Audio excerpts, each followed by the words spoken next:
Welcome back. So Friday the 13th Part 5 has many masks. There's the Grave Mask, which we've covered. There's the Roy Mask, or as some call it, the Imposter Mask, also covered. And there's the Dream Mask, which I have made a couple of. I didn't make a video about it, but I may make one coming up pretty soon. Might as well take a look.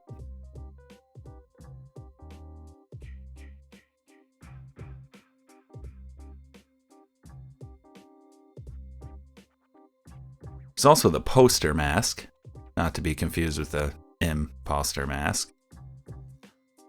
But today we are making what I call the Hallucination Mask, as Tommy is having a full-blown seizure and sees Jason for the first time, looking out his new bedroom window.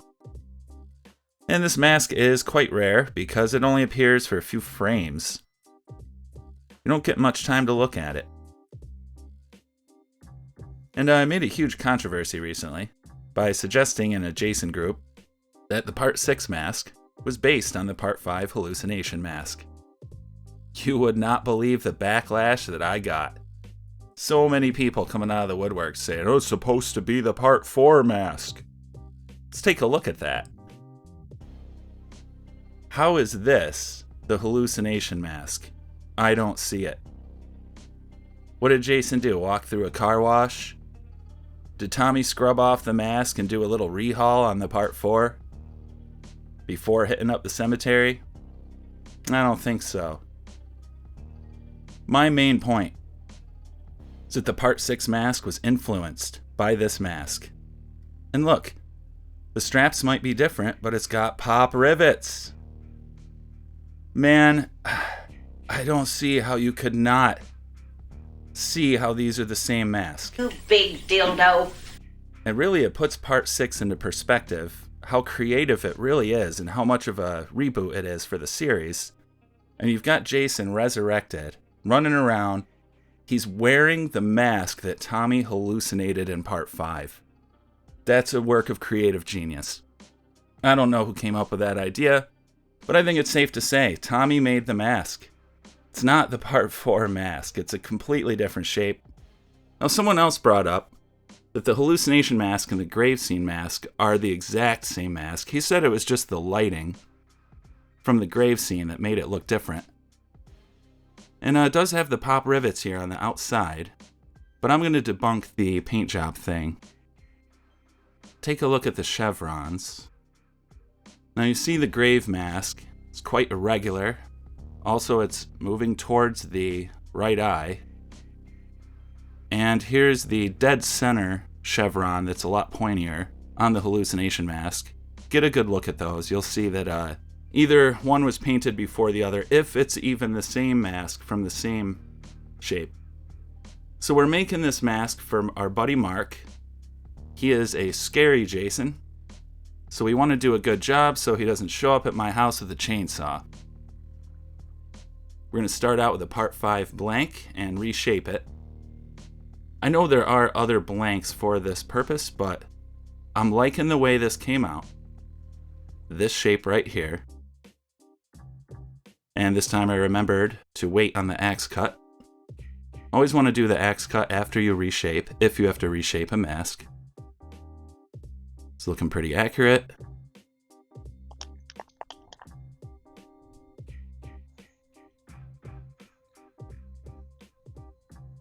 So it may look like the spray paint is blowing straight back into my face, but I'm actually standing to the side here and it's blowing past me. Still a bit of a stupid alert.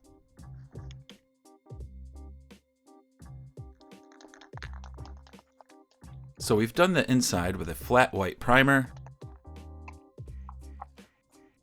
And we're painting the exterior with heirloom white. I'm spraying this at quite the distance because sometimes the heirloom white comes out very chunky and it's just a powdery paint in general.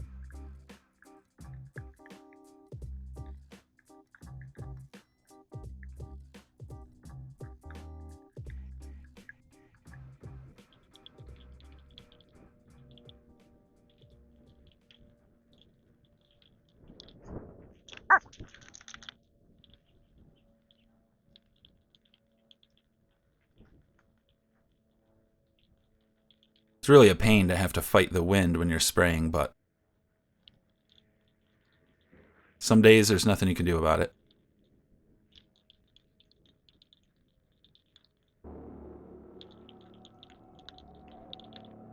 So we're going to use a part 6 chevron, but I am chopping down the middle of it. I went through 2 different colors before I arrived on the right one. And you see I've scored the mask and put a lot of scratches in it. Now I couldn't see any of that on the reference, but I just wanted to make the mask more detailed. And this is pretty much something I do to all my masks anyway. Now this time I've sanded the surface because I'm going to do a lot of sponging on this mask, and I want the spray paint to take the acrylics,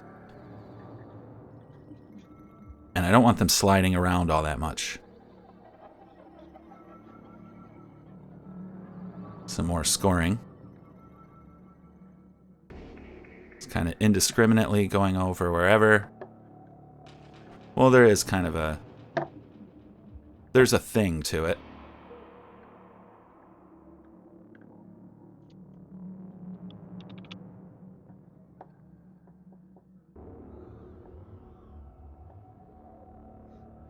So starting out your first base color is the hardest part of the process, at least for me, because I'm training the sponge to have just the right medium level of water and wash versus paint. And it's just about always going to be too much paint at first.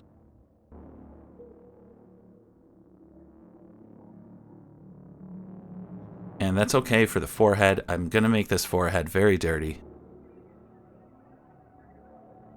As the sponging goes on, the sponge will get more and more dry from this initial soaking.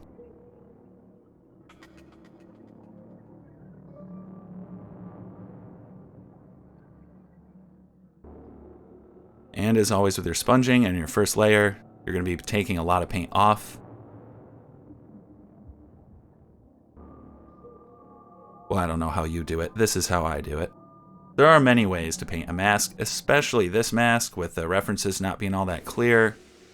It's kind of going with the imagination, but also just trying to replicate what's there in the blurry image.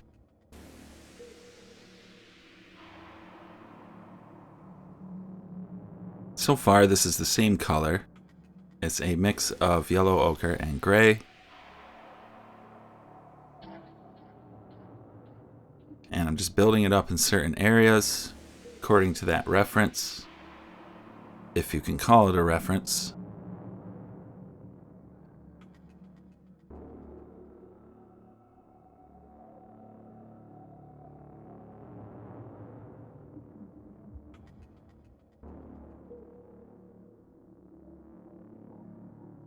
It would be nice to really unlock some of the mysteries of this mask,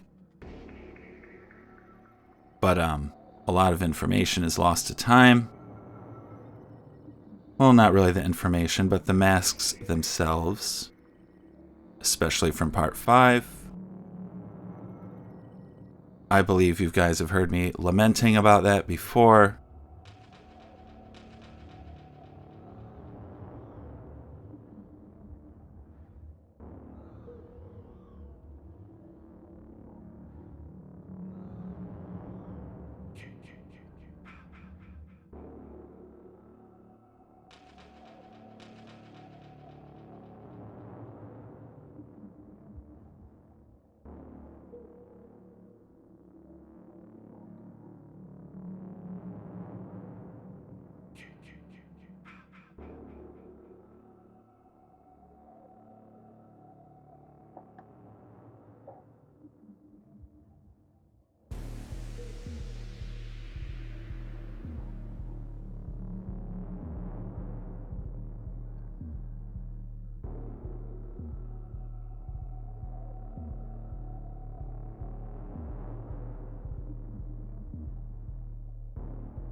So this was the final first layer, and it's just way too yellow. So right off the bat, we're just going to strip that off. Now, you guys probably think this is crazy after all that work I did. But you're not seeing what I'm seeing because of the camera. It's a lot more yellow than you think. It's more yellow than a part 8 would be.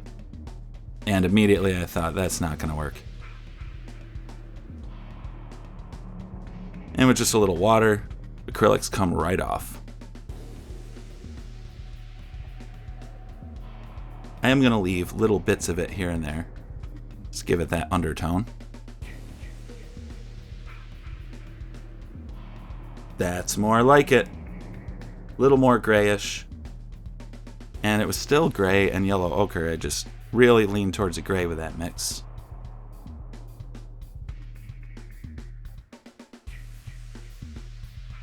Now we're adding a more yellow and brownish mixed paint on top of this gray.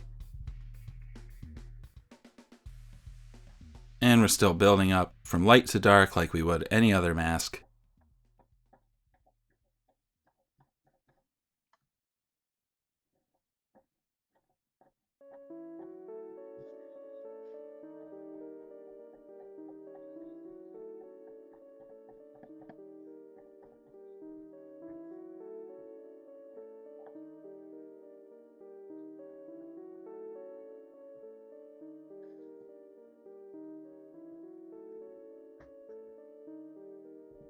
Paint likes to build up and cover up the nice reds of her chevrons, so here and there I like to remove that. I'm using a Q-tip.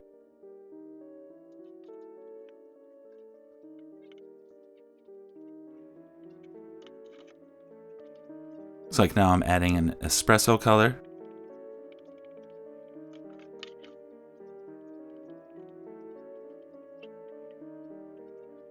See, we're paying attention to this forehead area. Now it's starting to look more like the reference.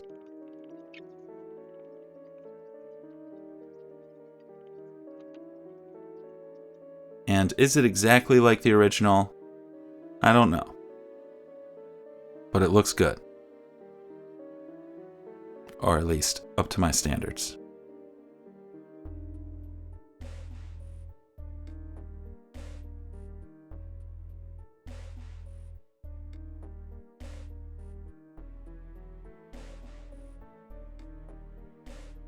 Now we're getting in with the Q-tip. I don't recommend using only a sponge, or only a Q-tip, or only a brush. You really want to mix it up.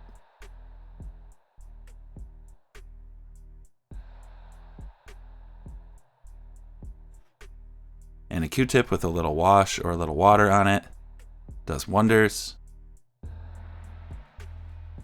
Let's make little smearing patterns and give the dirt some movement.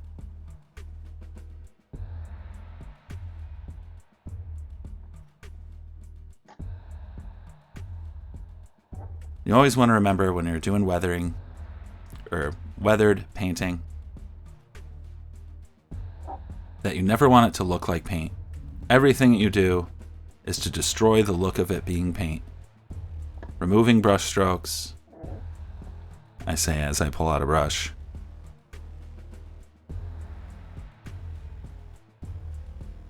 As you can see, I'm going to dab that away. Always dabbing.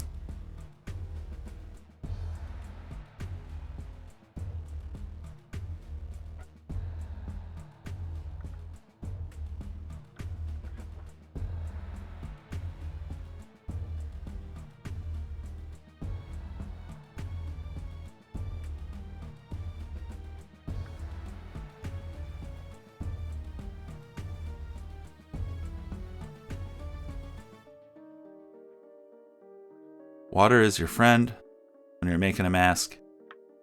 Water or wash. Dry paint sucks. Only use it for details.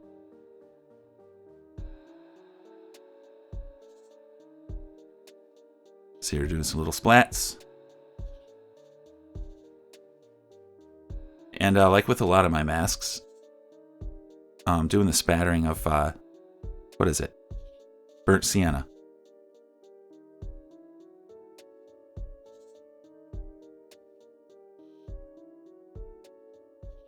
Those little rusty looks, and the dry blood look.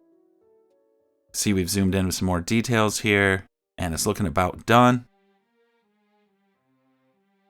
Forehead is nice and greasy the way I wanted it.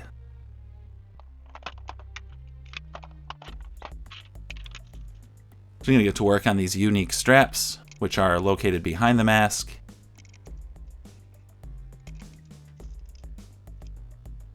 And this is what makes the mask really stand apart from other masks in the series. Not sure why they did it this way. Probably blowing lines of Coca-Cola off some chick's giant rack. Someone comes in, hey, you gotta make a mask for this next scene. Alright, I got you. I am just kidding, of course.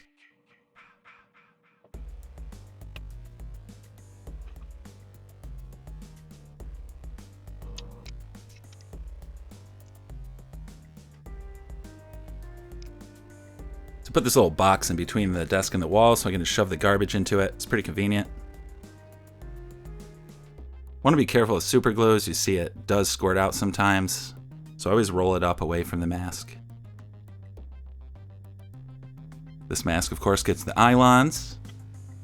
If you didn't see my previous videos, you know that the eye nylon is now called the eyelon.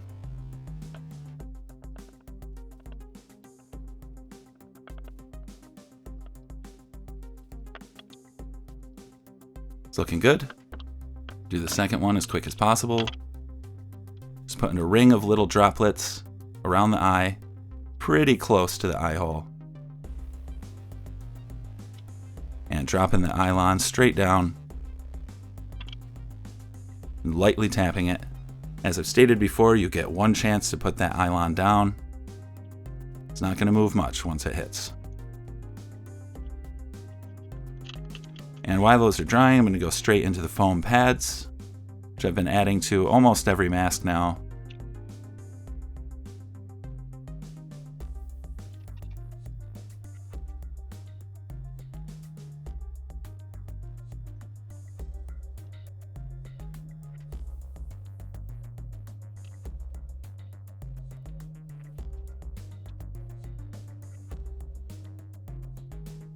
That looks pretty cool.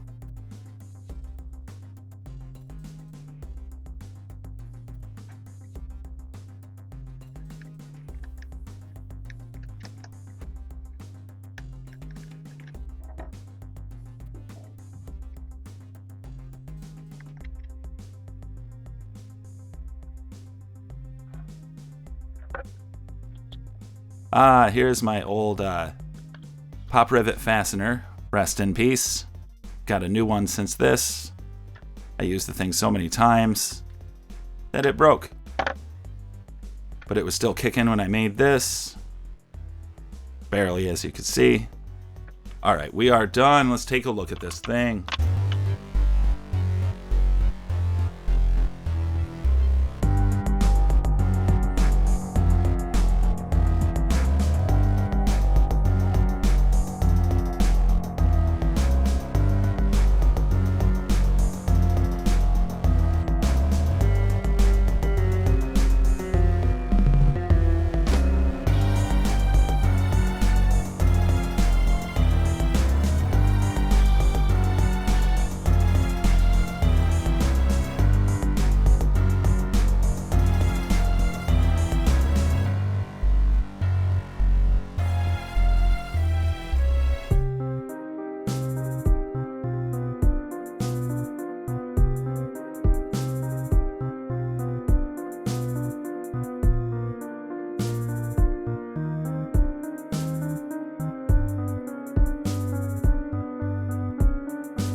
And here's what it looks like on our buddy Mark in action.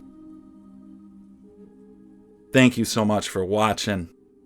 I will be back as soon as possible. I swear to God, I will be back with more mask videos.